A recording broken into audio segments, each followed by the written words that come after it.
kasi. Hintayin nyo kasi yung video. Ayun yung part 1. Ano ayaw ka niyo i-kiss. Ay, babae din niya. Nagano siya. Masakit ako.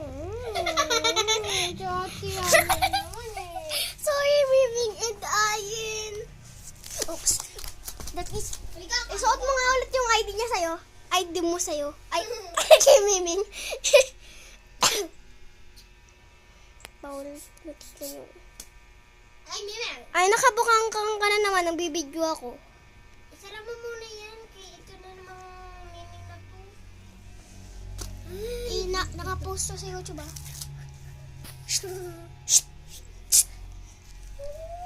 So sweet. So sweetie sweet.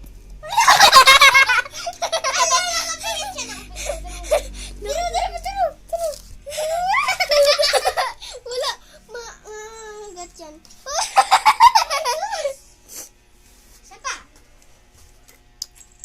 So sad. Kasi ayun yung dalawang mabait. Wala pa sila. Hinaharap guys. Kung sino pa talaga makulit, siya yung natira. Ba, ayun o. Tsaka, ayan. Joke lang guys. Isa pa? Stop, Miming, kundi. Ibubura ko na yung videos natin na nandito ka, okay? Mama, akit na ako dito. Kasi yan. Sorry guys. Napakdong ka, be? Ay, curse. Why is cursed? Please, can you comment why is cursed?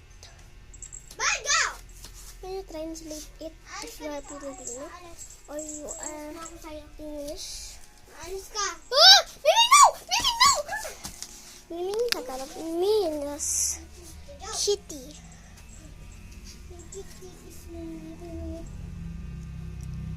My name is Kyle.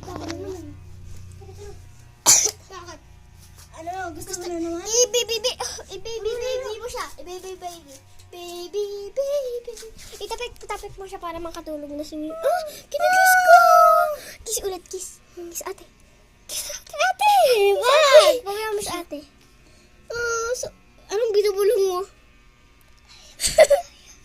I-kiss mo na lang. Kiss mo na lang, Miming. I-kiss ate. Yan, nakinis niya na ako 2 beses. Ay, sus! Bakit na naman? Scared siya sa salamin, guys. Ayan o. Gaganon niya agad yan pag nilapit sa kanya. Ilapit mo ulit siya, guys. Ayan yung reaction niya.